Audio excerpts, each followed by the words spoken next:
My daughter-in-law is a perfume-soaked demon, and she tried to end my life with her sickeningly sweet kindness. She almost succeeded with her perfectly crafted plan. So why am I still alive sitting here telling you this story myself? Join me, and let's uncover the truth in today's tale. But before we begin, tell me in the comments, where are you listening from? And don't forget to subscribe, like, and share this video to support me and help spread my story and its message far and wide. I still remember the moment as if it were pressed into the inside of my eyelids. On my 68th birthday, my daughter-in-law Caroline Blake placed a carefully wrapped box into my hands. Too carefully. I had not even lifted the lid, but I saw the faint dust clinging along the edge. My breath caught for a second because I knew that texture. I had learned to fear it years ago after a violent allergic reaction that almost stopped my lungs. Golden pollen. The kind of toxic bloom that could take me down in minutes. Caroline knew it too. She had been there when the doctors told me to avoid even a single breath of it for the rest of my life. I kept my face soft. I even let a smile shape itself the way a mother-in-law is expected to do. I thanked her and told her I would open it when I had a quiet moment alone. She thought I meant gratitude. What I really meant was distance. As she walked away, I felt the air shift around me the way it does before a storm. My hands did not shake, but my chest tightened with the familiar mixture of hurt and clarity. There are gifts, and then there are messages. That box was not a gift. That night, the house felt too still. I sat at my kitchen table and wrapped the box again with calm hands. I chose paper that made no sound and tape that held firmly. I placed the box inside a bigger package and wrote an address I knew as well as my own. Quinn Blake, Caroline's mother. A woman who always looked at me as if I were a burden her daughter had taken on. I slipped a small card inside with 6 simple words. The gift your daughter sent me. I left the package at the post office drop box without hesitation. No anger. No revenge. Only the quiet certainty that truth has its own way of walking home. The next morning, while I watered my front garden, my phone buzzed in my pocket.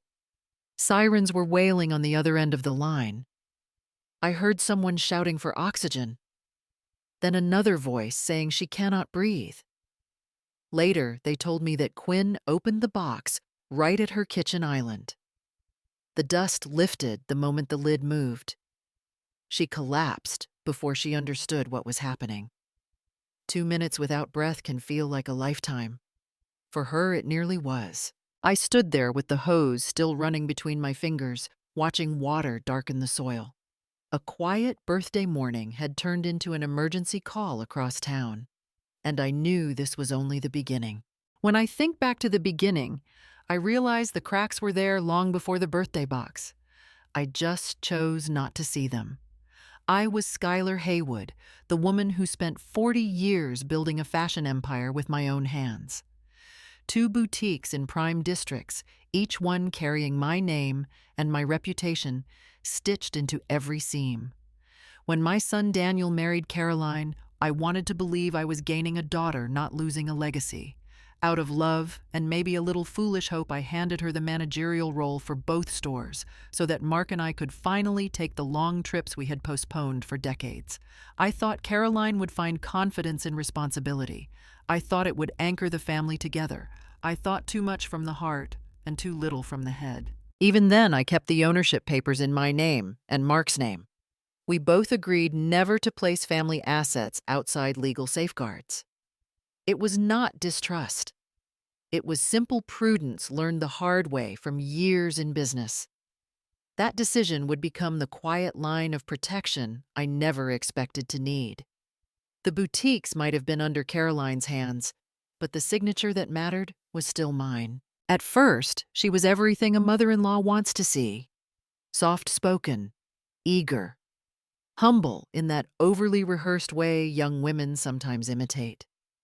She would sit with me in the workshop, touching fabrics with careful fingers. She asked about silhouettes and seasonal palettes, as if she truly wanted to grow into the craft. I remember feeling warmed by it. I remember thinking I had been wrong to worry. Trust can feel like a warm blanket even when it is hiding a cold floor.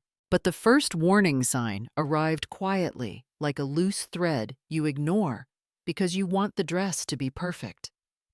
Caroline began asking about finances. Not the everyday questions a manager should handle, but deeper ones. The kind that made me pause. She asked how much cash flow passed through each boutique on an average day. She asked how I recorded unsold inventory. She asked whether I preferred to move old pieces through discrete cash discounts instead of card transactions. She framed it as curiosity, yet her eyes stayed sharp when she listened. I told myself she simply wanted to understand the business fully. I chose to see dedication, not calculation. There were other small things I brushed aside. She always lingered near the safe when I counted end-of-day receipts. She paid unusual attention to supplier contracts. She once asked if it was necessary to keep Mark's name on the ownership documents, since he rarely visited the stores. Each question was harmless alone, but together they formed a pattern no designer should ever ignore. Patterns always tell the truth, even when people do not. I kept traveling with Mark, believing I had left the boutiques in good hands. I told myself that families grow stronger when trust is given generously. Looking back now, I understand that some storms begin with whispers, not lightning, and I had been living inside those whispers for a long time. When Mark and I returned from our month in Southeast Asia, I expected nothing more than the comfort of my own bed and the quiet hum of the house I had lived in for 20 years. Instead, I opened the front gate and felt my stomach shift. There were plastic cups scattered in the bushes. A torn banner hung from the porch rail like some leftover from a loud celebration. I walked faster, and the closer I came, the more the wrongness settled into me like cold air. My two-story home did not look lived in, it looked used. I tried my key in the front door, and it did not turn. For a moment, I thought I had made a mistake until I saw the metal around the lock. Too new, too shiny. Someone had replaced the cylinder. I pressed my palm against the wood and breathed slowly until my pulse stopped pounding. I knew who had the authority only in her own mind to make changes like this. When Caroline finally appeared that evening, she tossed off an explanation with the kind of careless confidence only someone used to taking what is not theirs could manage. She said she changed the lock for safety. She smiled as if she expected gratitude for what she had done to my house. My house. Inside, the smell hit me first. Cheap perfume mixed with stale beer and something burnt in the kitchen sink. Couches pushed aside. Cushions stained. Glitter in the cracks of the floorboards. Whoever had been here had not cared about the life built within these walls. It was a party venue to them. A free space with no rules. The neighbors came by one, pretending to welcome me back, while their eyes told the truth. They spoke softly, as if sharing a secret dangerous to say out loud. They told me Caroline had hosted parties every weekend. Loud ones. There were strangers coming and going at all hours. Someone even heard her laugh that the house would be hers soon, so she might as well enjoy it early. I felt a tightness in my chest that had nothing to do with my allergy history. It was the pressure of disbelief turning into something sharper. As I walked through the rooms, I noticed gaps where things should have been. A silk scarf from my limited collection missing from its drawer. A ceramic vase from Kyoto gone from the mantel. My eyes searched the corners, hoping I had simply misplaced them, but the truth sat still and cold. They had vanished. Not misplaced. Taken. Then I reached for the security monitor out of habit. The screen stayed black. I knelt down and saw the cables dangling loose behind the cabinet. The entire camera system unplugged neatly, as if someone wanted the house to have no memory while I was away. For a long moment, I stayed there with my hand on the dark screen, feeling the weight of the silence. Mark asked if I was all right. I told him I was fine because I needed one more moment to settle the swirl of thoughts in my head. Standing there in the wreckage of my own living room, I felt the first true shift inside me. Distrust edged into place where trust used to live. Something had changed while I was gone, and I knew I could not ignore it any longer. This was no longer a whisper. It was a warning. I thought a simple conversation would clear the air. All I wanted was to ask Caroline about the state of the house and the boutiques, and maybe remind her gently that some boundaries still mattered. I dialed her number while standing in my kitchen with the late afternoon light sliding across the countertop. When she picked up, her voice was sharp in a way I had not heard before. I tried to speak calmly and told her I had noticed the lock change and the parties, and that I hoped we could talk about keeping the house in better condition. She breathed out loudly like I was a burden. Then she said one short sentence that cut deeper than she knew. She said I should retire properly and let them live comfortably. Before I could respond, the line went dead.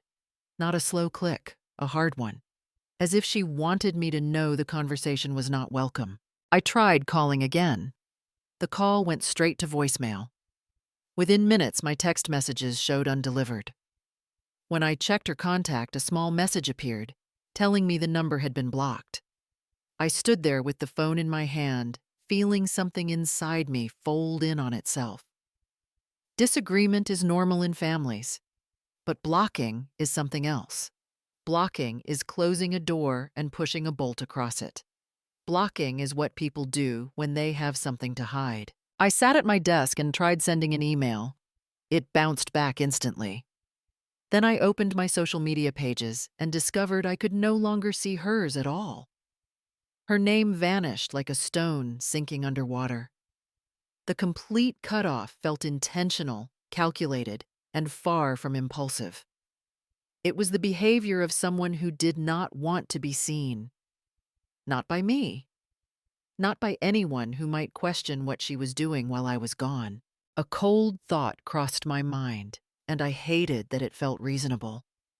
What was she posting that she could not risk me seeing? What was happening inside my stores when the owner could not reach the manager?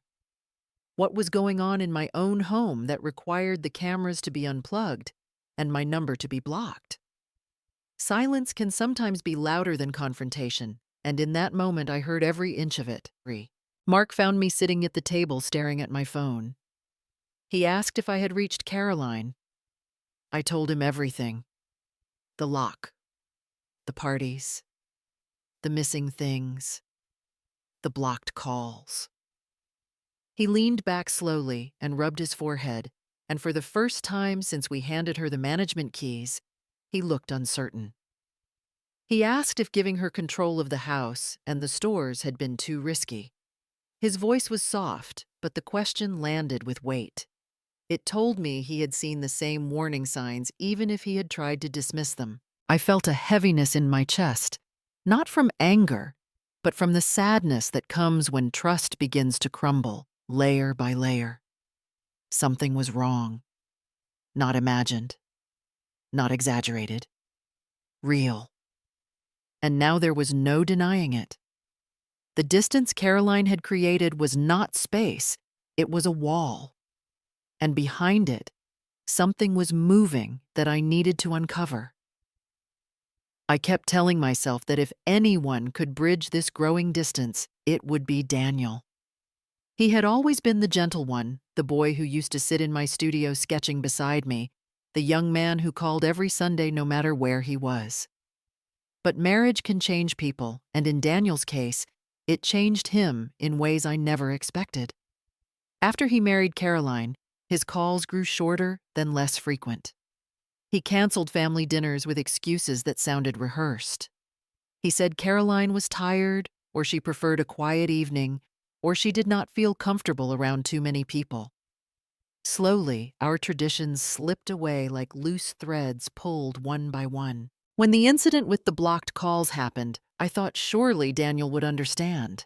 I told him everything in the calmest voice I could manage, hoping he would hear how hurt I was. Instead, he sighed the way people do when they want the conversation to end. He said I needed to stop being difficult. He said I had to learn to respect the boundaries of their household. Boundaries. As if I were some intruder, the words settled in my chest like a stone, heavy and cold. I tried not to let my voice shake, but inside, something cracked. A mother spends years building a place in her child's life, and it is only when that place is taken away that she realizes how fragile it always was. I could feel myself being pushed out quietly and efficiently, as if Caroline were trimming the edges of Daniel's life and deciding where I no longer fit. The loneliness of age is not the silence in the house. It is the silence in the voice of your own child. Over the next weeks, more signs appeared. Daniel changed the password to the joint family card we had always used for emergencies. When I asked, he brushed it off, saying Caroline thought it would simplify their finances. He stopped stopping by the house entirely. He told Mark he was busy, but I could hear the strain behind his words. It was not busyness. It was avoidance. And avoidance grows where influence is strongest. I began to see how tightly Caroline held him. She guided every choice he made, and he followed with the blind eagerness of someone who believed devotion meant obedience.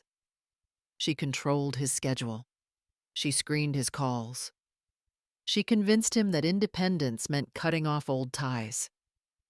I watched my son disappear behind a curtain I could not pull back. One afternoon, I sat alone at the dining table, the same one where Daniel used to do homework and laugh with me over burnt cookies. Now the chairs were empty, the house too still, and I realized what hurt most was not the fights or the disrespect. It was the quiet erasure. The feeling of being rewritten out of a story I had spent a lifetime building. I pressed my hand against the wood and breathed slowly, knowing that something essential was slipping away. Something I might have to fight for if I wanted to save it. The morning I walked toward the boutique, I felt a small burst of pride, as I always did. Morris Kuchar had been my life for 35 years. I expected to see the gold lettering that had become a landmark on that street. Instead, I stopped so suddenly that a man behind me almost bumped into me. The sign above the door had been taken down. In its place was a glossy black board with new silver letters that did not belong to my world at all. Blake Fragrances. My own name erased as if it had never existed. I stood there with my hand on my chest while the city kept moving around me. It felt like waking up and finding someone had painted over the front door of my identity. I pushed the door open and the smell hit me before the air even settled. A thick cloud of perfume, heavy and sweet like syrup, poured on metal. I knew good fragrance. I had worked beside experts from Paris and Milan. What filled the shop that morning was not luxury. It was cheap chemical scent stuffed into elegant bottles, faux glass, overly ornate caps, the kind of packaging meant to distract customers from what was inside. I walked slowly past the new displays, trying to keep my breathing steady, as memories of my original vision for the space stung my eyes. I moved toward the back office, hoping to see something familiar. My management system, the software I had spent years refining the records that documented every fabric order and every sale, none of it was there. The entire system had been wiped clean, like chalk washed from a board. A new program was installed with menus I had never seen. Every financial record, every inventory sheet, every supplier contract that had kept the business transparent and protected had been replaced. A chill ran along my spine. It was not just a rebrand. It was an erasure. I heard footsteps behind me, and turned to see Mia, one of my oldest employees. Her shoulders were tight, and her eyes were glassy with fear. She hesitated before stepping closer, as if she worried someone might be watching. She whispered so quietly that I had to lean in to catch her words. She said Caroline had forbidden staff from contacting me. If anyone reached out, they would be fired. My breath caught because fear like that does not grow without reason. She glanced at the door, then whispered again, and what she said made my stomach fall. She said they were selling illegal perfume, importing knockoffs, then bottling them in designer looking glass to increase the price. She said the real stockroom had been moved to a basement storage unit I did not even know Caroline had rented. She said she wanted to tell me sooner, but she had seen what happened to those who questioned Caroline. I stood there in the store I had built from nothing, feeling as if the walls themselves no longer recognized me. My name was gone from the sign, my system gone from the office, my loyal employees silenced. I could feel something cold settle deep inside me. This was not carelessness. This was strategy. And the person behind it was counting on me staying blind. The message arrived late in the evening while I was sitting alone at my kitchen table, staring at the dark window. At first, I almost deleted it. The sender address looked strange, a newly created Gmail account with no name attached. But the subject line mentioned the boutique, and something in my chest tightened. I opened it, and the first sentence made my breath catch. The former manager said she was selling counterfeit perfume, and the taxes were not being reported. I read the line twice, feeling the words settle like ice beneath my ribs. He wrote in short, trembling paragraphs, explaining that he could not use his real account because Caroline watched everyone closely. He said she had fired and threatened staff who asked about the origins of the shipments. He said he was using a burner phone and a new email because he was terrified she would find out he had warned me. As I read his message, I could almost hear the fear pressing through each word. People exaggerate when they are angry, but fear has a different tone. It tastes true. He continued describing shipments from a group in Texas, a group known for selling counterfeit designer goods. He said the boxes arrived with no invoices, no tracking slips, no identifier codes of any kind. That alone violated federal trade laws. He said the bottles were filled in the back room late at night, and that the glass came from cheap bulk orders, marked only as decorative containers. The whole operation was a shadow market hiding inside what used to be my legitimate business. My hand tightened around the phone as if I could squeeze the truth back into place. Then I reached a sentence that stopped me cold. He warned me that if I ever allowed Caroline to put her name on the company paperwork, I could be implicated in tax evasion charges. That line struck harder than anything else because the store was still legally mine. Every fraudulent sale, every unreported dollar, every fake shipment was tied to my signature, not hers. The thought made my stomach twist. I had always protected my family assets from outsiders. I never thought I would need to protect them from someone inside my own home. A second email arrived, almost immediately filled with photographs. Grainy images taken from behind supply shelves. Boxes stacked on the floor with no labels. Plastic containers filled with unmarked liquid. Timestamps printed at the bottom, proving the photos were recent. Then the final set stopped me completely. Caroline standing at the work table holding a roll of metallic stickers and pressing a false luxury signature label onto a perfume bottle.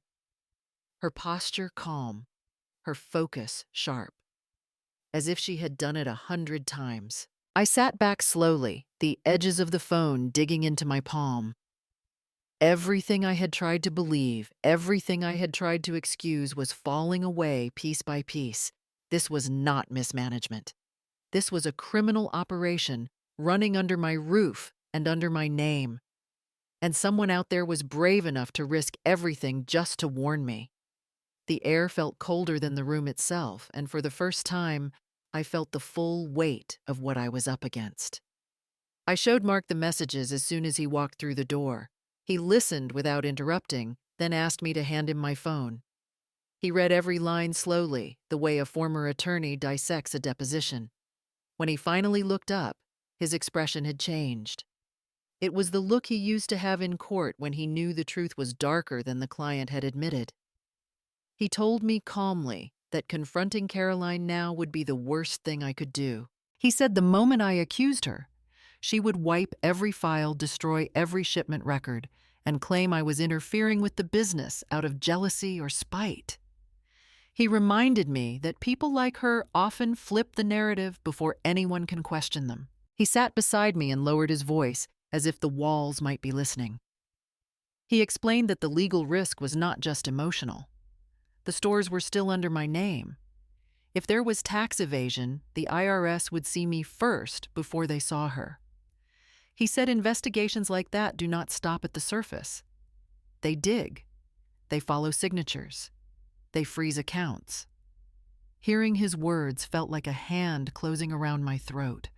I had worked all my life to secure our retirement, and now someone else's greed could drag us into a financial nightmare. Mark rubbed the bridge of his nose, a habit he had when something was serious.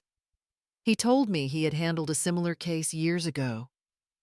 He said people like Caroline were predictable, greedy enough to take the risk, but not clever enough to hide the trail. They always believed a new signboard or a wiped computer could erase a crime. They never understood how evidence lived in places they forgot to look. He had seen it before, and he knew the pattern. He said this was no longer a family issue. It was a criminal one. I felt my hands tremble, and he placed his over mine, steady and warm. He said we needed to be careful, not scared. He told me the smartest move now was patience, quiet observation, documentation. That was how truth survived long enough to reach a courtroom. He said that once we had enough proof, she would not be able to run from it. Not from the law, not from the IRS, not from what she had built under my name. We sat together in this dim kitchen for a long time, both of us absorbing the reality of what lay ahead. It was not the confrontation I wanted.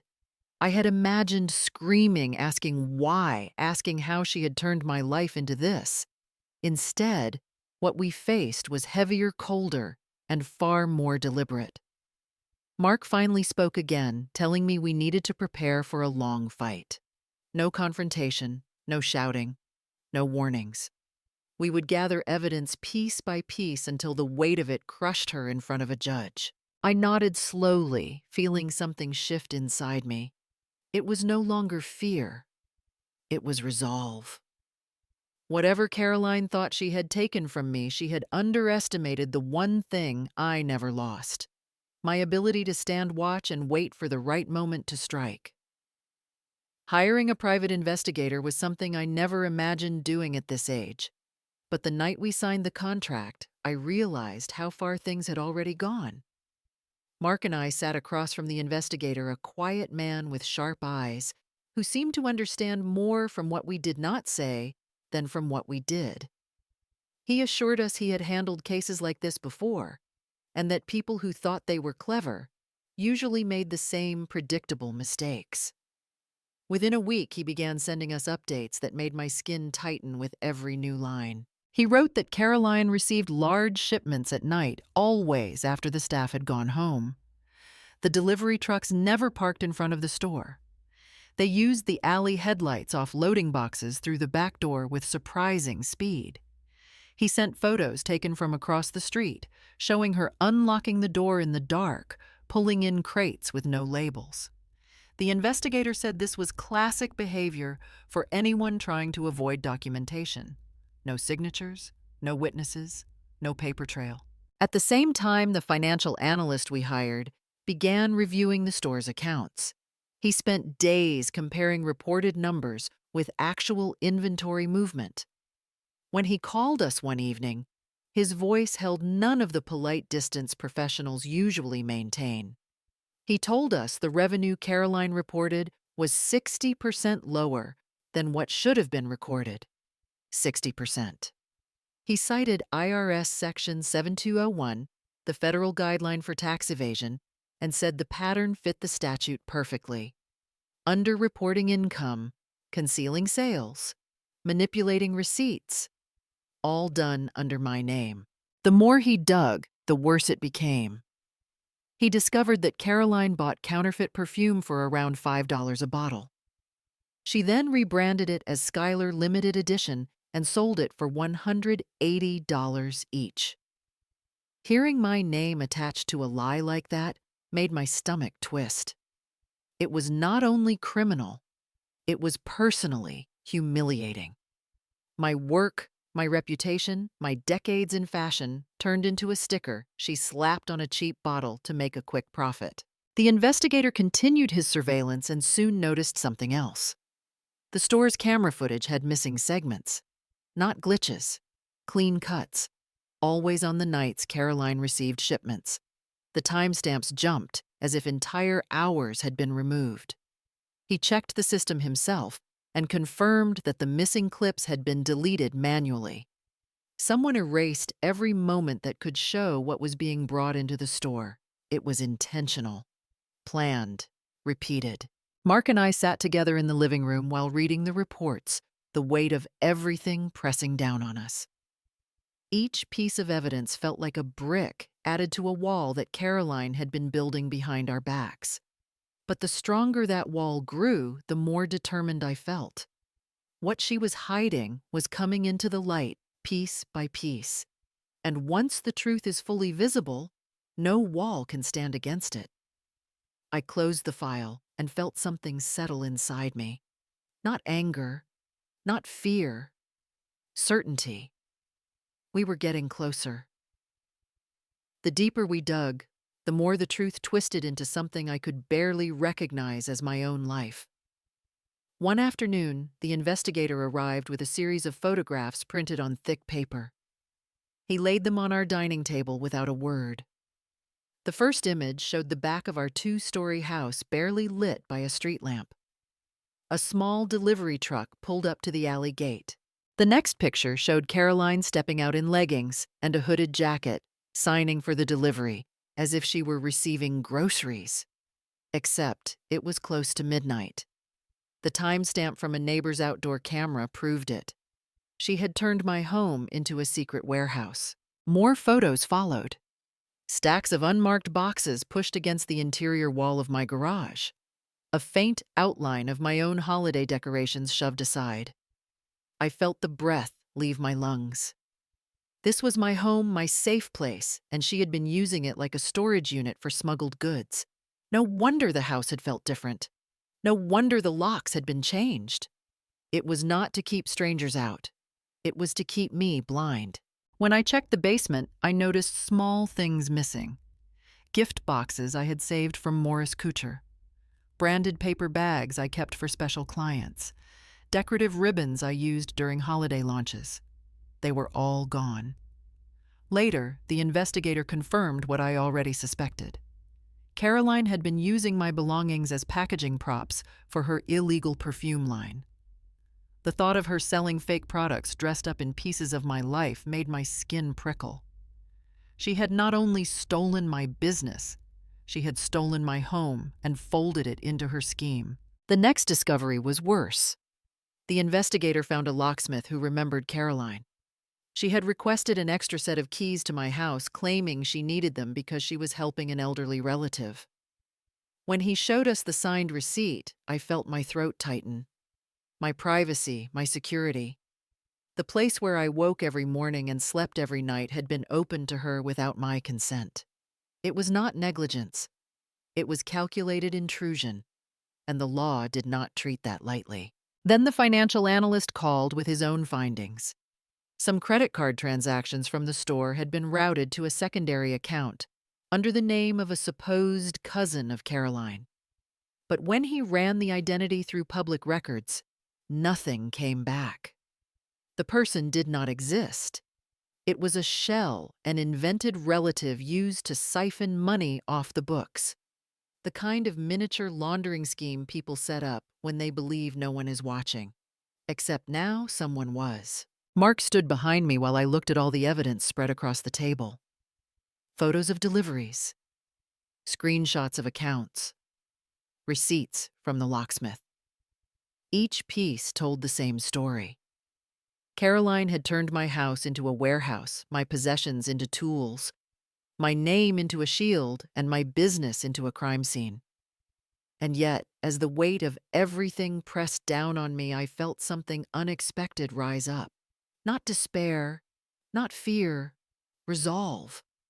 This was no longer about betrayal or disrespect. This was about reclaiming what was mine, one truth at a time. We brought everything to Gabriel Stone on a gray morning when the sky looked as heavy as the folder in Mark's hands. Gabriel had been our family attorney for years, a man known for his calm precision and his ability to peel apart a fraud case like it was fabric laid on a cutting table. But when he spread the photos and financial reports across his desk, even he paused. He pressed his fingertips together, leaned back, and looked at me with a seriousness I had rarely seen in him. He told us plainly that this was no longer a perfume scam. This was federal tax evasion, trademark falsification, and unlawful entry into private property. Hearing those words spoken aloud made the room feel smaller. He flipped through the investigator's photos, pausing at the image of Caroline signing for a midnight delivery behind my house. He said each photograph was useful, but not enough on its own. He needed everything stitched together into a clean, trackable timeline. He asked for more videos, clearer timestamps, more confirmation of who handled what and when. He instructed the financial analyst to pull statements showing disparities between reported and actual revenue. He even requested receipts from the locksmith, proving the unauthorized key copies. Every detail mattered. He said the case needed to be airtight enough to carry into a federal commercial court. Then Gabriel leaned forward, lowering his voice, as if someone might be listening through the walls. He told us not to file anything yet. People like Caroline, he said, often become bold when they think they have outsmarted everyone. That boldness makes them sloppy.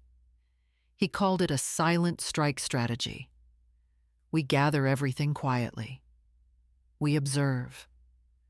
We wait for her to make the next unlawful move. Each new violation was another nail sealing her fate. If we acted too soon, she could claim confusion or ignorance. But if we waited, she would trap herself with her own actions. He turned to me and asked if I was ready for a long game. I told him I was past ready. He nodded and said the most important thing now was to stay calm. Caroline believed I was old, easy to mislead, and easier to dismiss. That assumption was her greatest weakness. People like her often pushed harder when they thought their target was helpless. And that overconfidence, he said, would eventually lead her straight into a mistake she could not undo. As I listened, I felt a strange clarity settle over me. What Caroline had done was personal, but what was coming next was not. This was the law stepping in. This was my name being reclaimed through evidence, one piece at a time. Gabriel gathered the files, closed the folder, and told us the case had already crossed the threshold of criminal misconduct. From here, he said all we needed was patience and precision.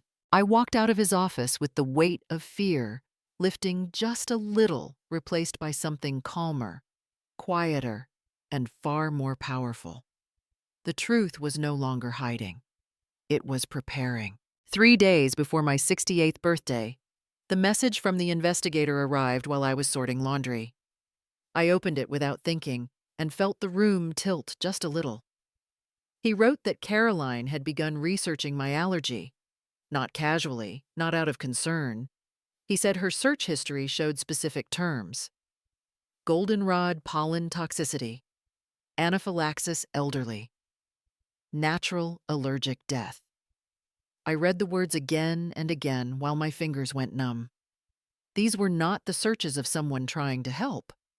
These were the searches of someone planning what would happen if I died without anyone asking too many questions. The investigator sent screenshots of the digital trail he had traced. The timestamps showed the searches were done late at night. She had clicked on medical articles, poison control documents, even a forum thread about how pollen could be mixed into scented products. Each detail sank into me like a cold drop of rain running down my spine. I had spent months trying to believe I was only dealing with greed. But greed alone does not make a person study the ways an older woman can stop breathing without leaving marks. Then came the statement from a man who sold illegal handmade candles in an open-air market 40 minutes away. He said Caroline approached his stall and asked unusual questions. She wanted to know what would happen if an elderly person inhaled strong pollen-based fragrance. She wanted something with a heavy smell that would cover the scent of powdered allergens. She even asked if the wax could hold botanical dust without clumping. The vendor said she paid cash and left quickly. He contacted the investigator later because her questions had unsettled him. They unsettled me too.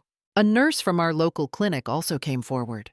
She remembered Caroline asking whether an allergic reaction at home would require an autopsy or criminal investigation.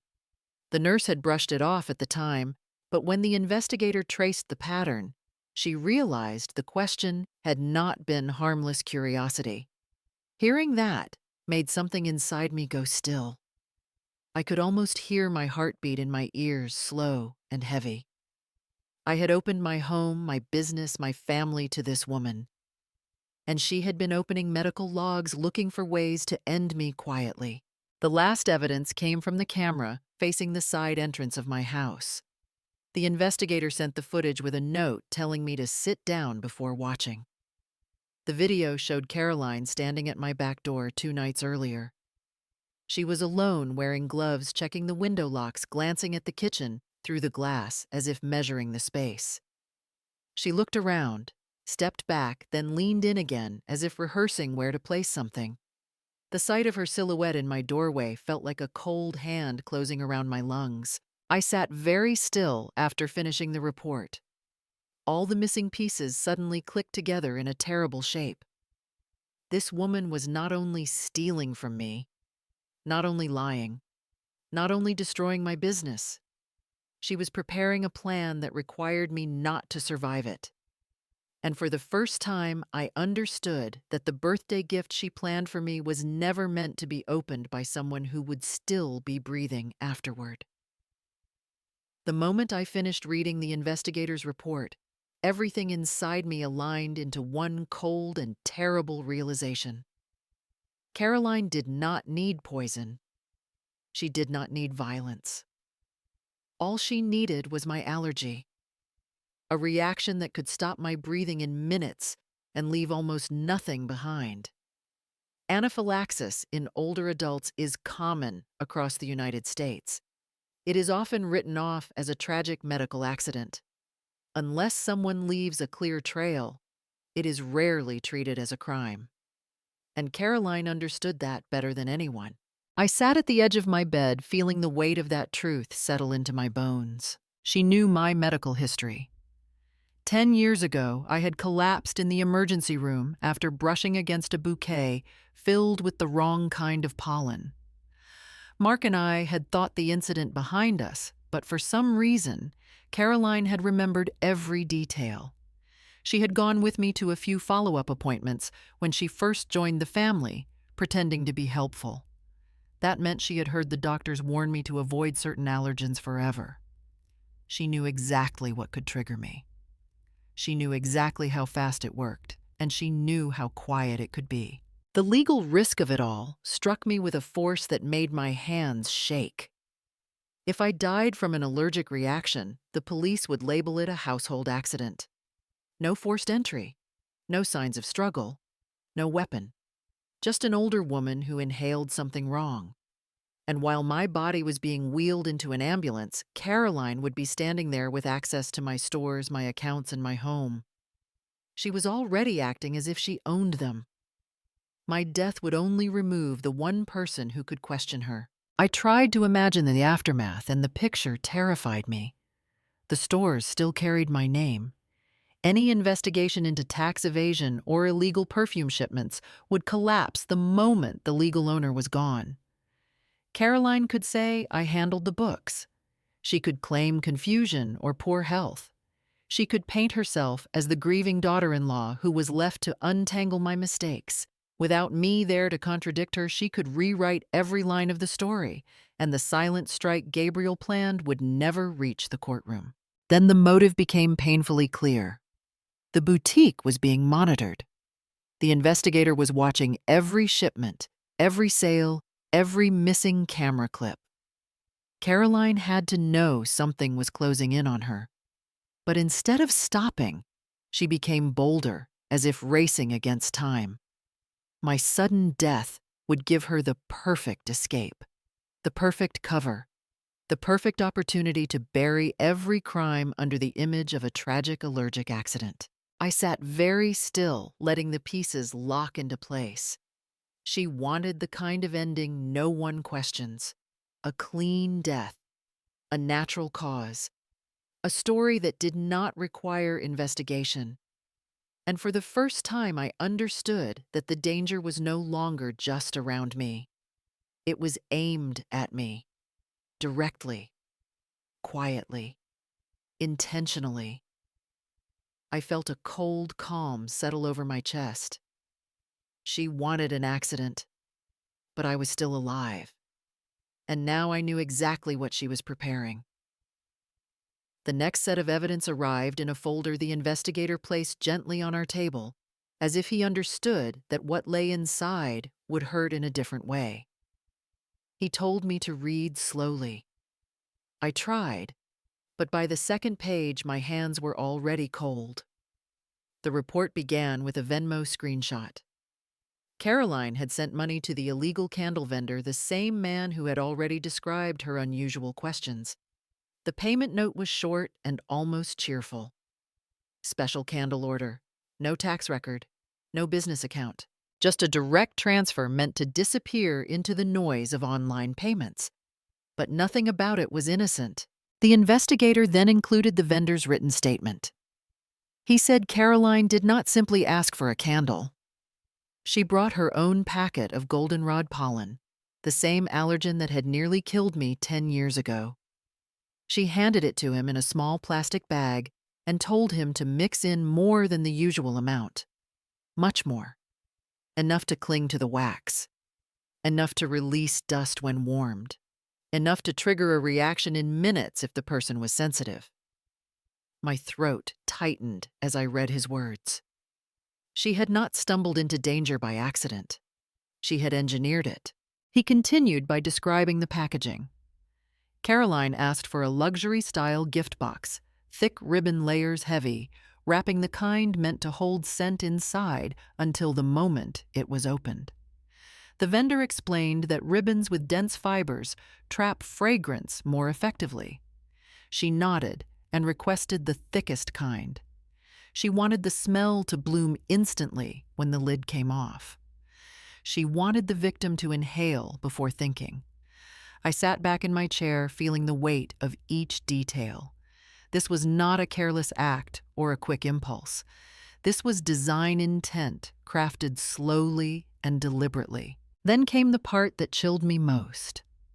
The vendor said Caroline asked him a final question before paying. She wanted to know how long it would take for someone alone to stop breathing after inhaling a heavy concentration of pollen. He remembered the way she asked it.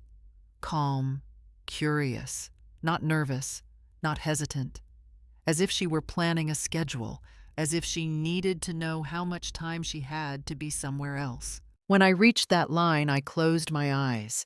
I could almost hear her voice saying it. Soft, polite, deadly. She had never needed a weapon in her hand. She had only needed knowledge. My own medical history had become the blueprint for her plan. She knew my vulnerability. She knew the house was quiet. She knew my habits. She knew I opened gifts slowly close to my face because I loved smelling the ribbon. It would have taken seconds, maybe less. The investigator ended his report with one quiet sentence. This was an intentional respiratory poisoning attempt. I let the words settle into the silence of the room. Every piece of evidence pointed in one direction. Caroline had not only built a criminal operation, she had tried to build my death into it. And for the first time, I felt something stronger than fear rising inside me. A cold, steady refusal to let her succeed. Mark paced the length of the kitchen while Gabriel sat at the table reviewing the latest batch of evidence. Both men had the same expression, a mixture of fear and calculation. When Mark finally stopped, he looked at me with a face I had only seen once before, when he stood beside my hospital bed 10 years ago. He told me this was no longer commercial fraud. This was attempted homicide at the level defined as second degree under our state law. Hearing him say it out loud felt like the air in the room thinned. For a moment, I simply gripped the edge of the counter and let the truth settle. Gabriel folded his notes slowly, the way a surgeon might fold a cloth, before explaining a dangerous procedure. He said that if I left the house now, Caroline would sense the shift immediately. She would pause. She would hide the candle. She would erase every trace of her plan. And without her final actions, the case would only be theory. A prosecutor needed more than suspicion. They needed movement. They needed undeniable proof that Caroline intended harm and took steps toward it. If I disappeared too early, the trail would freeze. I understood what he meant, but the idea of staying in the same house Caroline was watching made something cold move across my skin. She had keys. She knew my routines. She knew the places I stood, the way I opened packages the time I brewed tea in the evening. Mark leaned forward and took my hand. His voice was steady, but I could hear the tremor underneath. He said he was terrified of what she had already done and of what she was capable of doing next. I sat down slowly, letting my breath even out. I told them both that if I left now, Caroline would never show her true intentions. The only way to expose a creature hiding in the dark was to stand still long enough for it to come closer. I said she was counting on fear to silence me and confusion to protect her. But I was done being blind. I wanted to see exactly how far she was willing to go. I wanted to know every step she had already taken behind my back. Gabriel watched me in silence for a long moment, then warned that staying came with real risk. He said we would need careful monitoring. Cameras, regular check-ins, a way to track every movement Caroline made. He promised that he and Mark would coordinate with the investigator and ensure no moment went unseen. He spoke with the tone of someone who had guided victims through dangerous corridors of truth and knew the weight of every decision. I looked at both of them and said something I had not said aloud until that moment. I wanted to know how far she would go, and how far my son had already followed her. The words hung in the room with a heaviness that neither man tried to break, because they both understood it. Caroline was dangerous. But the deeper wound was the distance Daniel had allowed to grow. If she was willing to end me, then how much of him had she already taken? I straightened my back and felt a quiet resolve form in my chest. I would stay. I would watch. I would gather every truth she tried to bury. And when the time came, she would face not only the law, but the light of everything she had done. The photograph arrived a little after 10 at night. I was sitting on the edge of my bed pretending to read when my phone vibrated with the investigator's message. I opened it, and for a moment, I forgot how to breathe. The picture was clear. Caroline was sitting at her dining table wearing gloves, the kind used in workshops or medical settings. She held a candle in both hands and lowered it into a gift box with slow, deliberate care. Every movement looked practiced, as if she had rehearsed it many times. She made sure her fingers never touched the wax. She was avoiding fingerprints, avoiding any trace that could be tied back to her. The next photo tightened my chest further. She was writing a card. The investigator had zoomed in just enough for me to read the message. Hope Mother enjoys this scent. Even without quotation marks, the words cut like cold metal. She knew exactly what that candle was. She knew exactly what would happen if I opened it. Yet she wrote the note with a steady hand, as if preparing a simple holiday present rather than a weapon wrapped in ribbon. More photos followed. The box was the same type she used for her fake luxury perfume at the store. The same pattern, the same glossy cardboard, the same thick ribbon with dense fibers meant to trap fragrance inside. Seeing it made my stomach twist. That pattern connected everything: the illegal shipments, the counterfeit branding, the fraudulent sales, and now the murder attempt. The box itself was proof that the line from her business to her plan was not accidental, it was intentional, direct, seamless. The last image was the one that stayed with me long after the screen went dark. Caroline was leaning over the box, tying the ribbon into a perfect bow. Her face was relaxed, her posture calm, and she was smiling. Not a warm smile, not a shy one. It was the small, satisfied smile of someone admiring their own work. A smile that said the plan was complete and nothing could go wrong. A smile that sent a cold shiver through my spine because I finally understood what she believed. She thought the gift was perfect. She thought the timing was perfect. She thought my death would look natural and unquestioned. I lowered the phone into my lap and let the fear move through me like a slow tide. This was not a birthday present. This was a death sentence wrapped in ribbon and placed inside a box that looked elegant enough to hide its purpose. The investigator had captured the moment she sealed her intention.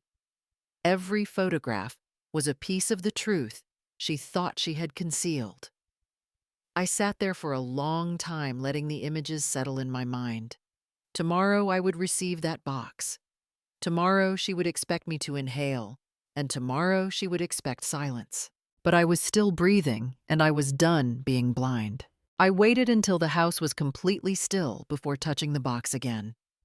I set it on the kitchen counter under the brightest light and pulled on a pair of nitrile gloves the way Gabriel had instructed. He had spent nearly 20 minutes explaining the importance of handling every grain correctly. No bare skin, no fibers, no smudges. If this ever reached a courtroom, the smallest contamination could give Caroline room to deny everything. I took a steady breath, then picked up the stainless tweezers and slid the tips into the narrow crease of the lid. Tiny particles clung there, pale and golden under the lamp.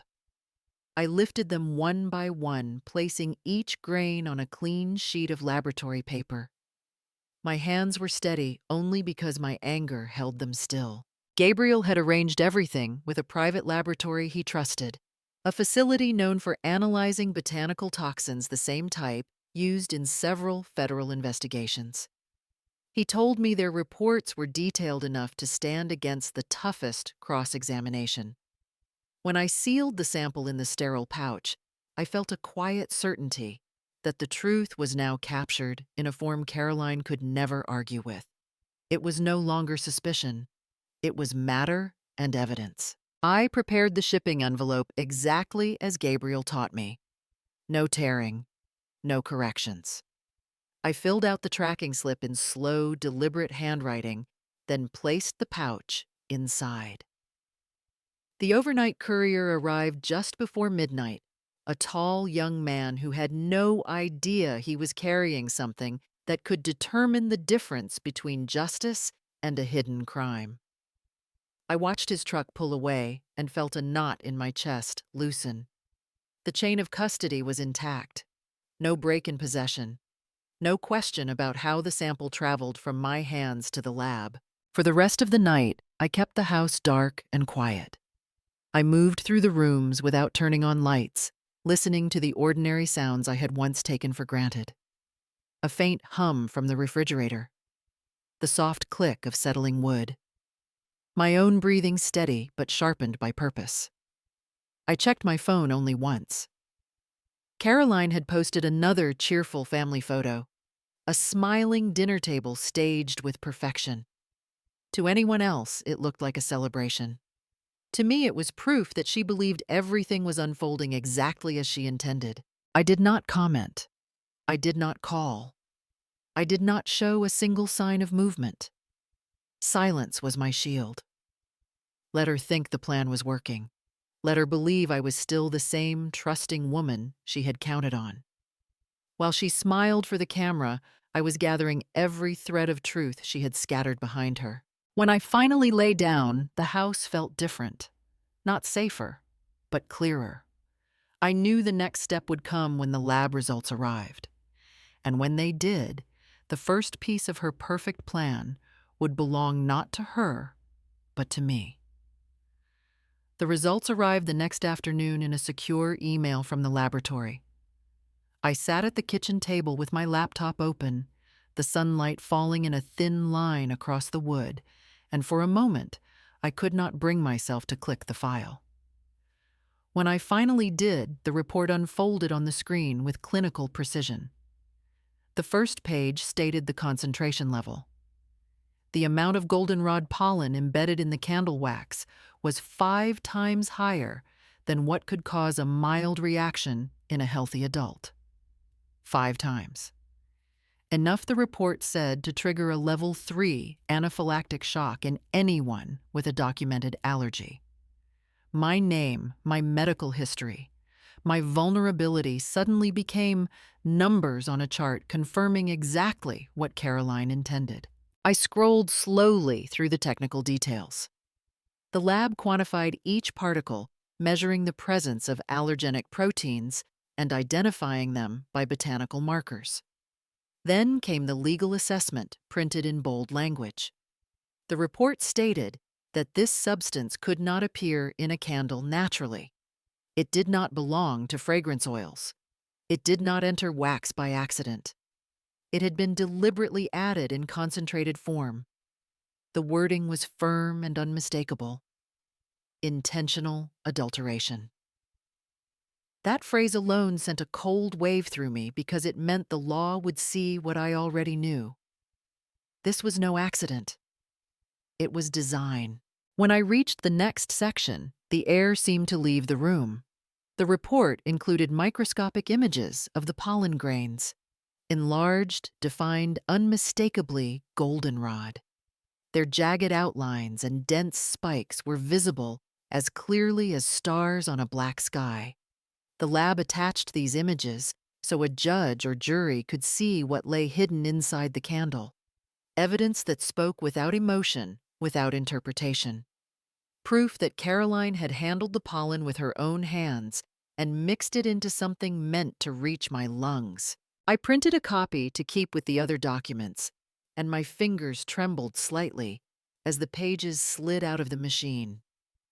I had expected the truth, but seeing it in grayscale ink made everything sharp and undeniable.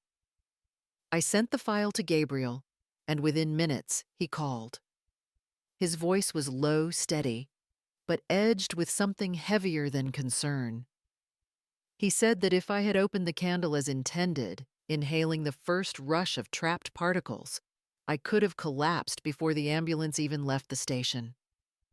The speed of level 3 anaphylaxis rarely allowed for survival without immediate intervention. Hearing that made my spine tighten. For a moment, I just sat there letting the weight of those words sink into my skin. But under the fear, something stronger stirred. Resolve. Determination. A calm that came from knowing the truth was finally standing beside me, instead of hiding in the shadows. The report did not just confirm the danger, it confirmed the intent. And intent was the line that separated an accident from a crime. I closed the laptop gently, and folded my hands on the table. The evidence was real. The threat had been real. But I was still here, still breathing, still watching. And now I had the first piece of proof strong enough to carry straight into the light. I sat at the dining table long after the sun had set, the closed gift box resting in front of me like a quiet threat. I knew one thing with absolute clarity. I would never open it. Not one ribbon, not one corner of the lid. The danger inside was real, measured, documented in the lab report, now tucked beneath my hand. But as I stared at the box, another idea took shape. Not revenge, not cruelty. Truth.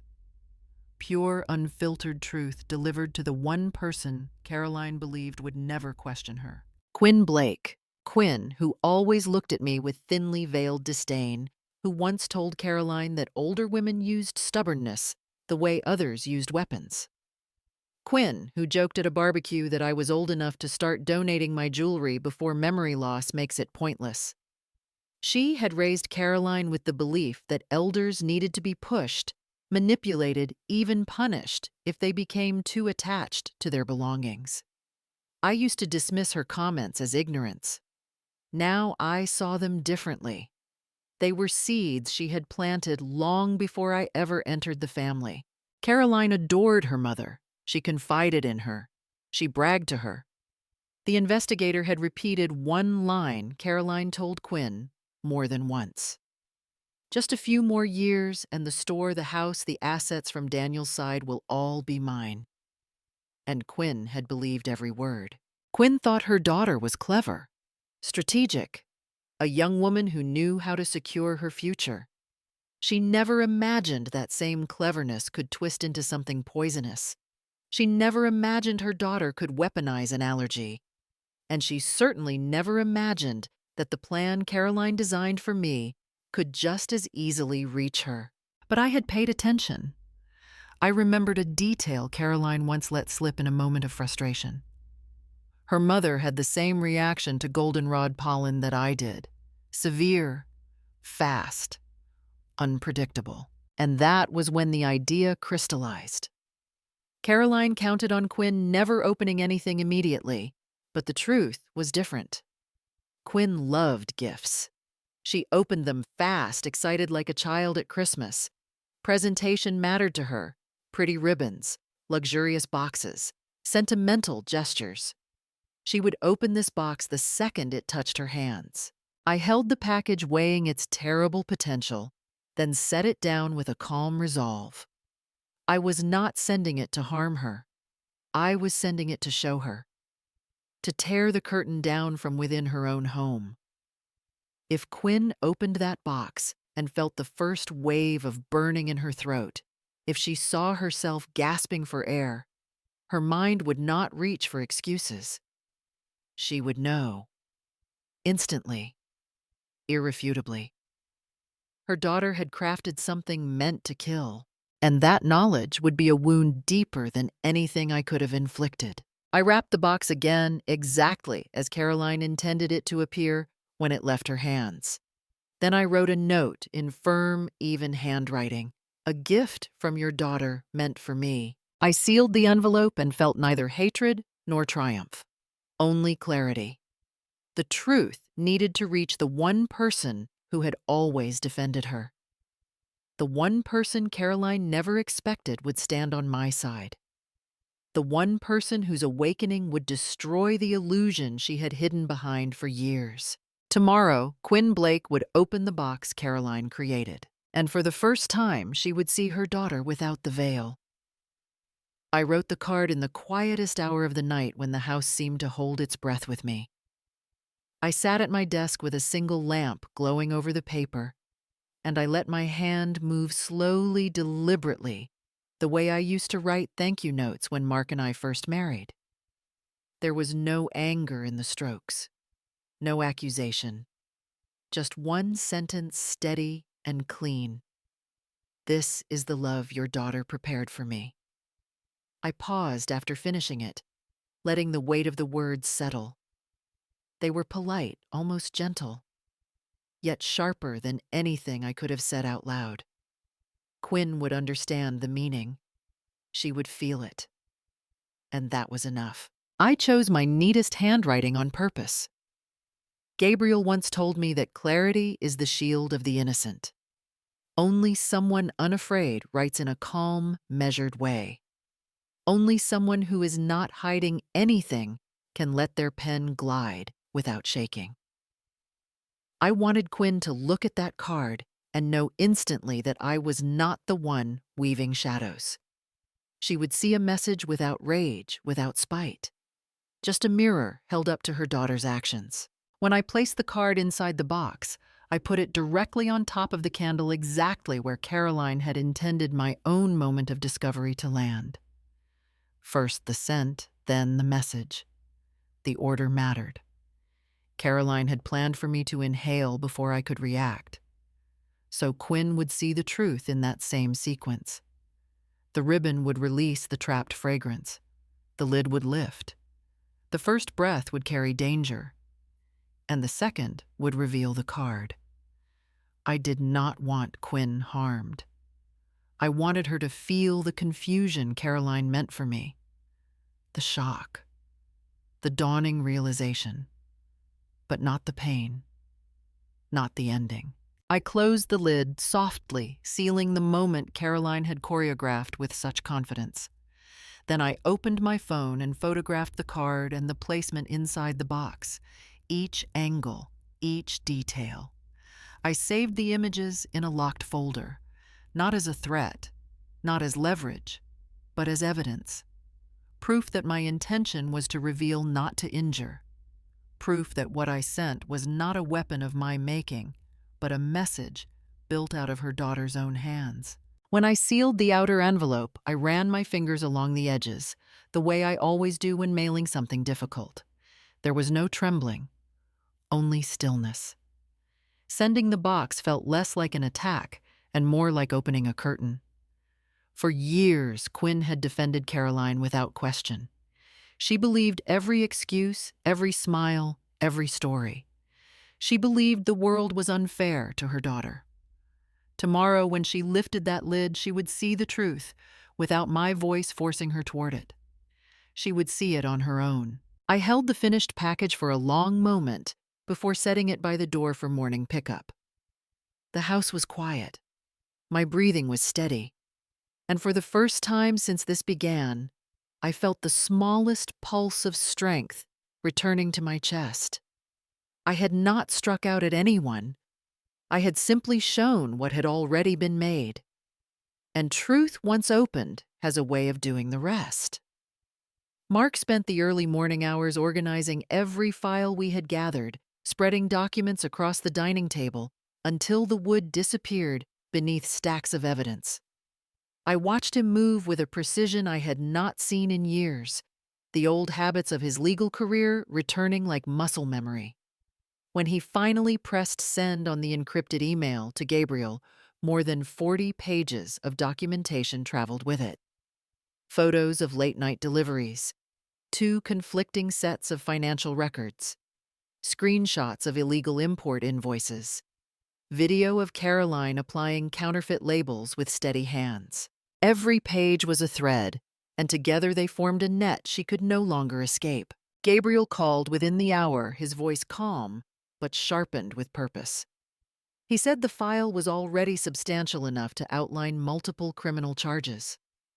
Commercial fraud for the fake perfume line, federal tax evasion for the hidden revenue and unreported cash transactions, unlawful entry and property violation for creating duplicate keys to our home. And hovering above all of it like a shadow, waiting to drop the possibility of attempted murder, if we could establish intent and direct action. He said the evidence was strong and growing stronger by the day. Mark paced the room while Gabriel continued reviewing the documents. The clinking of his wedding ring against the edge of the table matched the steady beat of my own heartbeat. Gabriel spoke about legal statutes, about state codes and federal guidelines, about how each piece of evidence strengthened the narrative of deliberate wrongdoing rather than negligence. His tone never changed, but the words tightened something deep inside me. Then he said he had found something that chilled me to the core. According to state inheritance and business management law, if I died unexpectedly, Caroline would become the acting manager of the stores. She would gain temporary control over the financial records, the accounts, even the pending audits.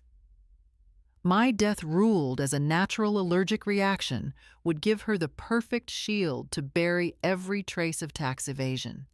She would simply say I had been confused, that I had handled the books poorly, that she was doing her best to correct the chaos I left behind. I sat down slowly, feeling the weight of the truth settle like cold stone. She had planned everything: the business takeover, the erasure of evidence, even the narrative of grief she would perform for others. Every step aligned with a single goal: ownership without consequence. Gabriel's voice softened, but did not waver. He said the law would not protect her once the full picture was presented. He told me to breathe, to stay steady, to understand that the moment she acted would be the moment she ended her own protection. He said the quiet plan we had built together was nearing its final stage. All we needed to do was let her make the move she had been preparing. I leaned back, letting the calm settle over my bones. The fear was still there, but beneath it was something stronger. A clean, cold certainty. I did not need to confront her. I did not need to accuse her. I only needed to wait. Gabriel ended the call with a final instruction, spoken with the weight of a verdict. Let her proceed, and we will finish this with the law. The call came just after sunrise. Gabriel's name appeared on my phone, and before I could even speak, he told me to sit down. Quinn Blake had been admitted to the emergency room at 3 a.m. Severe respiratory distress, swelling, loss of airway. The doctors had stabilized her, but only barely. I felt the world tilt, even though I had expected something like this to happen. I asked him what the doctors found, and his answer came in a low, steady voice. The candle. The pollen. The exact same allergen that had almost taken my life years ago. A few hours later, Gabriel forwarded the first page of the medical report. I opened the file and felt cold rise through me. The doctor had written the cause clearly. Level 3 anaphylactic reaction triggered by concentrated goldenrod pollen exposure. Clinical language unemotional, but undeniable. This was not speculation or suspicion. It was a medical fact. A fact that traced back to the hands that prepared the candle. Meanwhile, Quinn was awake, but terrified. One of the nurses later told investigators that she could barely speak between breaths, her voice shaking as she tried to explain. She said she had only opened a box, a gift from her daughter. Her words were raw, instinctive, unprompted. The kind of statement that carried enormous weight in court because no one had asked her anything. She had simply spoken the truth she felt while fighting for air. Hospital protocol required immediate reporting. Any case involving illegal botanical toxins triggered an automatic call to the State Investigation Unit. Within an hour, officers arrived, interviewed staff, and collected every trace of the substance that had sent Quinn to the floor of her kitchen. One officer followed Quinn's neighbor back to the house to retrieve the item she described. The candle still inside the luxury box, untouched since her collapse. They photographed it, sealed it in an evidence bag, and logged the chain of custody on site. The officer's notes later reached Gabriel. He read them to us over speakerphone. The box matched the pattern found in Caroline's fake perfume shipments. The ribbon held a heavy, trapped scent. The candle contained visible flecks of particulate matter. It was enough for the officers to request a forensic analysis on the spot. I imagined Quinn lying in that hospital bed, her chest still rising unevenly, realizing in slow, dawning horror that the thing she thought was a gift from her daughter had almost ended her life. She had defended Caroline for years, protected her, insisted she was misunderstood. Now the truth had reached her lungs in the most literal way possible, and there was no excuse left to cling to. When Gabriel finished reading the report, he paused, letting the silence settle. Then he said the words that marked the beginning of the end. The evidence is no longer theoretical, it is physical, medical, legal, and it ties directly to her. I closed my eyes and let out a long breath. The moment had finally arrived. The truth had stepped out from the shadows and into a hospital room carrying the full weight of consequence with it. Daniel arrived at the hospital before the second IV bag finished dripping into Quinn's arm. She was pale, her lips still swollen, her breath raspy as though each inhale scraped against something sharp. When she saw him, she grabbed his wrist with a trembling hand. Her voice cracked thin and broken in a way he had never heard in his life.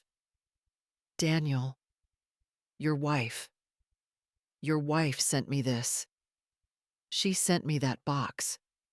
I almost died." Her words landed unevenly like stones dropping through water, and Daniel felt something unfamiliar move through him. Fear, confusion, and a fracture forming in the certainty he had built around his marriage.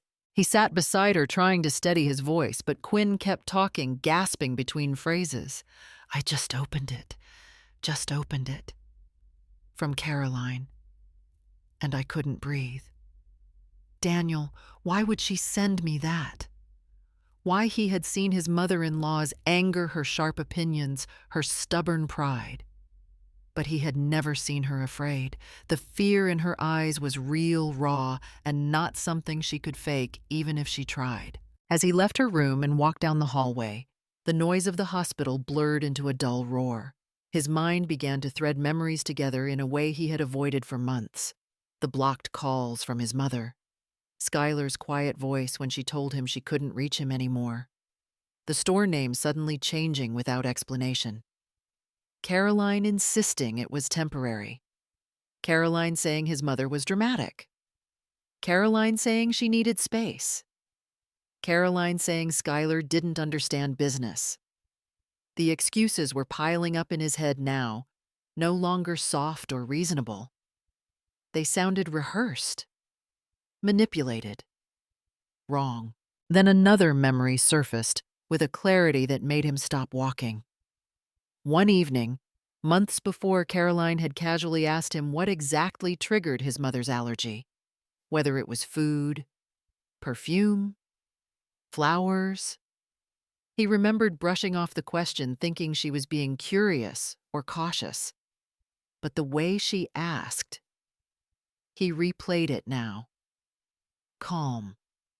Too calm. Focused in a way that didn't match casual conversation. The pieces began falling together faster than he could breathe. Within minutes, he was already in his car, the engine roaring as he sped toward Skylar's house. His hands tightened around the steering wheel until his knuckles turned white. When he reached the driveway, he didn't bother knocking. He stepped inside, calling out for her. "Mom! Mom, where are you?" Skylar walked out from the living room with a steadiness that made the world feel even less stable. She looked at him with eyes full of a quiet truth he hadn't been ready to face.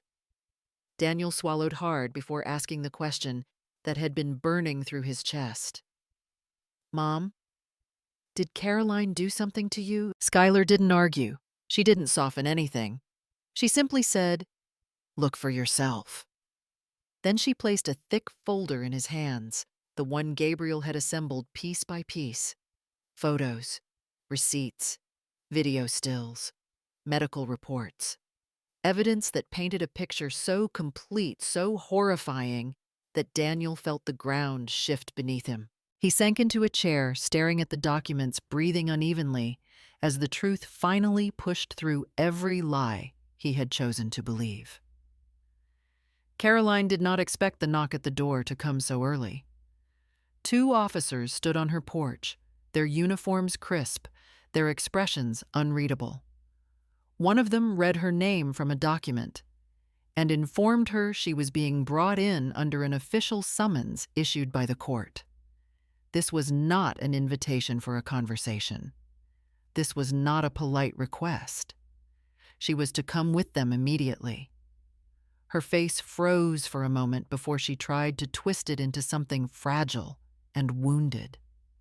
She turned to the neighbors who had stepped outside and began sobbing loudly, insisting that her mother-in-law was framing her, that she was the victim of some cruel trick. The officers did not acknowledge a single word. They simply guided her to the car and closed the door behind her. At the station, she was led down a quiet hallway and into a small interrogation room. A red light flickered on above the camera in the corner. Everything she said from that moment would be recorded, archived, and usable in court. She tried to fix her hair smooth, her blouse, compose herself the way she always did when she needed to look innocent. But the room felt colder than she expected, and the silence pressed against her like a weight she could not lift. The detective entered with a folder tucked under his arm. He did not begin with accusations. He simply placed the folder on the table, opened it slowly, and turned the first page toward her. A photo stared up at her. She recognized herself immediately. She was standing in a parking lot handing cash to a man beside a table filled with unmarked goods. The detective tapped the image once with his finger. The timestamp was clear. The chain of events was clear. The next page showed the Venmo transfer, her full name, the amount. The note reading special candle order. Her face went pale so quickly, the detective paused to study her reaction. She tried to speak. It came out as a shaky explanation about buying a gift. Just a gift, nothing more. But the detective leaned back and waited. He offered no comfort, no encouragement. The camera recorded the tremor in her voice and the panic settling into her posture.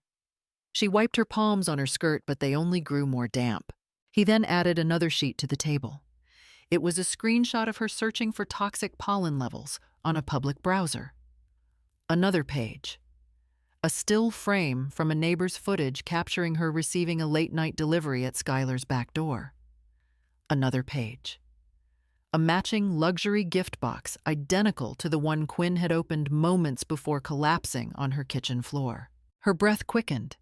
She looked around the room as if there might be some exit she had not noticed. The detective simply folded his hands and waited for the moment the truth reached her. It arrived in her eyes, first a flicker of realization that there was no performance left to rely on, no story she could spin, no audience she could charm. The camera captured all of it. Caroline sat rigid in the metal chair when the door opened again, and Gabriel Stone walked in, carrying a thick binder pressed against his chest. He did not look at her the way the detectives did. He looked at her the way a surgeon looks at a tumor. Clinical, precise, already knowing where to cut. He placed the binder on the table and opened it without hurry. The camera in the corner recorded every second. Caroline shifted in her seat, clutching her hands together as though she could squeeze her way out of the room. Gabriel spoke with the calm certainty of someone who had spent decades dismantling lies. He laid out the charges one by one, his voice steady. Mrs. Caroline Blake, you are facing 3 primary offenses: federal tax evasion, commercial fraud involving counterfeit goods, and intentional harm leading to severe injury. The words landed like weights on a sinking surface. Caroline blinked rapidly, her mouth opening, then closing again, as if she could not find a single lie that would fit the moment. Gabriel lifted the first set of documents. Import receipts from an unregistered supplier, transactions that never passed through the business account. Email confirmations sent to aliases she thought were untraceable. He placed them in front of her like pieces of a puzzle she could no longer pretend not to see. She shook her head, whispering that she was framed, that she never ordered anything illegal. Gabriel did not argue. He simply flipped to the next section. The screen on the wall lit up with a video from a neighbor's camera. It showed the side entrance of Skylar's house at night, illuminated only by a porch light. Caroline appeared in the frame, opening the back door, signing for large, unmarked boxes and carrying them inside. Her expression in the footage was calm, purposeful, comfortable in a place that was not hers. Gabriel paused the clip at the moment she crossed the threshold. Trespassing, unauthorized storage of illegal goods, evidence layered over evidence. Then Gabriel opened a smaller case and slid a set of printed microscope images across the table. Enlarged golden grains scattered across the wax. He explained that goldenrod pollen does not appear in candles naturally, and that its concentration in the sample was consistent with deliberate addition. Caroline's eyes darted across the images, her breath quickening. She tried to say she never touched the candle, that someone else must have switched it, but Gabriel was already opening the next envelope. The forensic report showed partial fingerprints found on the underside of the lid, not on the ribbon, not on the box, but inside the lid where only someone who had inspected the contents before sealing it would leave a print. The match to Caroline was conclusive. No room for claims of tampering, no space for her usual theatrics. When Gabriel finally closed the binder, Caroline looked smaller than she ever had. The camera caught everything: the panic in her eyes, the silence that followed, the dawning recognition that the truth had finally cornered her. The moment I heard Caroline screaming from inside the interrogation room, I knew the mask had finally cracked. I was standing in the hallway with Daniel waiting for the officers to call us in when her voice tore through the door. She was shouting that I had started everything, that I was jealous of her success, that I wanted to ruin her life. Hearing her spit those words made something cold settle inside my chest. For years she had smiled at me, called me Mom, pretended to adore me. Now her real voice came out sharp and vicious, and every lie she had ever told revealed itself in those screams. Daniel stood frozen, staring at the door as if he didn't recognize the woman on the other side. I watched his shoulders tense as each accusation from his wife hit him like a stone. He had defended her for so long. He had believed every excuse she fed him. But now he was hearing what I had heard in her tone for years, the contempt she thought she hid so well. She kept yelling that I had framed her, that I wanted her out of the family, and that everything she did was because I was impossible to please. Those words were not rehearsed. They were raw, and they betrayed exactly what she had always felt toward me. I felt Daniel tremble beside me, and for the first time since this nightmare began, he looked at me not with doubt, but with dawning understanding. Then came the moment that broke him. Caroline shouted that if I had just accepted my age and stepped aside, she wouldn't have needed to fight this hard. That slip of the tongue, that flash of the truth, was the final blow. Daniel inhaled sharply, turned the handle, and walked into the room before anyone could stop him. I followed 2 steps behind him. Caroline froze mid-scream when she saw him. Her face twisted, then fell apart. Daniel's eyes were red, not from crying, but from a pressure he couldn't contain. His voice trembled, not with weakness, but with fury he had held back for too long. He said that if I had opened the box she prepared, the person in the hospital fighting for her life would have been me. He said he had heard every word from the hallway.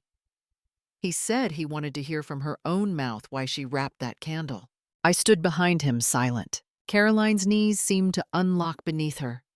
She tried to speak, but no sound came out. Her lips moved, opening and closing like she was trying to breathe underwater. The anger drained out of her so quickly she looked hollow, and her silence spoke louder than any confession. The officers watched her closely. Gabriel said nothing, and Daniel looked at her the way a man looks at a stranger who has just taken off a mask. In that silence, every truth finally came to the surface, and I felt for the first time that justice had begun. The day the charges were announced, I sat at my kitchen table with the morning light spilling across the wood. The radio spoke first, then my phone, then the voices of neighbors outside. Caroline Blake had been formally charged with 3 crimes: intentional harm leading to severe injury, distribution of counterfeit goods, federal tax evasion. Hearing those words spoken aloud by reporters felt strangely quiet inside my chest. Not triumphant, not angry, just still, as if the truth had finally reached a resting place. By noon, the headlines spread across every local news site. One article used a title that made even Mark stop mid-step. Owner of luxury fragrance boutique arrested after attempted poisoning of mother-in-law and commercial fraud. I read the line once, then again. For years, Caroline had tried to paint herself as a woman burdened by an overbearing mother-in-law. Now the world saw her as she truly was. No performance left, no mask to hide behind. Daniel came to the house that afternoon. He did not knock. He just opened the door and stood there. His shoulders slumped in a way that made him look younger and older at the same time. He kept saying he should have seen it, that he had failed me, that he had let his loyalty blind him. I told him there was no shame in loving someone he believed was good. The shame belonged only to the person who betrayed that love. But he could barely meet my eyes. I think the weight of his regret may take longer to heal than anything Caroline tried to do to me. Later that evening, I received a call I never expected. Quinn. Her voice was hoarse but steady. She said she had spoken to the police and given her full statement. She said she had read the reports and seen the evidence. Then she said something that surprised even her. She told me she was cutting ties with her own daughter. She said Caroline had not only betrayed the family she married into, but also the mother who raised her. I listened in silence. Not out of satisfaction, but out of understanding. Sometimes the deepest wounds are not the ones we suffer, but the ones we realize we helped enable. Within a week, officials sealed the doors of the fragrance shop. Large notices covered the windows. The accounts linked to the business were frozen. Investigators cataloged every bottle, every label, every shipment recorded on the surveillance footage. The store that once bore my name in elegant gold letters was now silent behind police tape. I stood across the street one morning watching officers carry out boxes. I did not feel loss. I felt completion. Caroline now faces a sentence of 12 to 18 years, depending on the final ruling. The prosecutors seem confident. Gabriel says the evidence speaks for itself. For the first time in months, I slept without waking to check the shadows in my hallway. Justice does not always roar. Sometimes it arrives quietly. Sometimes it simply lets the truth fall exactly where it belongs. I sat alone in my old workroom for the first time in months, the late afternoon sun warming the wooden floor, the same way it used to when I spent entire days sketching patterns and stitching prototypes. I opened one of my oldest design folders and let my fingers trace the pencil marks. The lines were crooked in some places, bold in others, but they were mine. My voice. My craft. My life before chaos came wrapped in ribbons and false affection. I breathed in the faint scent of fabric and dust and smiled to myself. Peace, I realized, had its own fragrance. Softer than any perfume. Kinder. Honest. Daniel stopped by that evening without warning. He carried no excuses, no long speeches. He simply sat down across from me and rested his hands on his knees like a child, waiting to be scolded. His voice was quiet when he finally spoke. He said he was sorry for letting someone hurt me for so long. He said he had believed what he wanted to believe because it was easier than seeing what was real. He said he could not change what had already happened, but he would spend the rest of his life not letting history repeat itself. I did not need to say much. I just placed my hand over his and felt his fingers tighten, as if he were anchoring himself back to the mother he had almost lost. Mark joined us later with 2 mugs of tea and a gentle insistence that I should write everything down. Not for revenge, he said, but for the women who had lived the same story quietly, invisibly. He believed a memoir could be a map for someone who did not yet know how to defend herself. I looked at the blank notebook he handed me and felt an old steadiness rise in my chest. I had spent years building a business from nothing. I had survived betrayal, manipulation, and an attempt on my life. Writing was not the hardest thing I had faced. That night, I opened the notebook and pressed my pen to the first page. My hand did not shake. I wrote that old age was not weakness. Old age was knowing when silence protects you and when silence enables harm. Old age was understanding the weight of patience and the sharpness of truth. I paused after the first paragraph, letting the words settle like fabric, being smoothed across a cutting table. Outside, the street was quiet. My house was finally my own again. My heartbeat felt steady, even gentle. I closed the notebook halfway and leaned back in my chair. A question drifted through my mind, one I had never dared ask before. It hovered in the room like an unfinished sketch. Does justice make us happier, or does it simply let us breathe again after holding our breath for too long? I did not write the answer. Some endings are not meant to be closed. Some are meant to rest open, waiting for the next woman who needs them.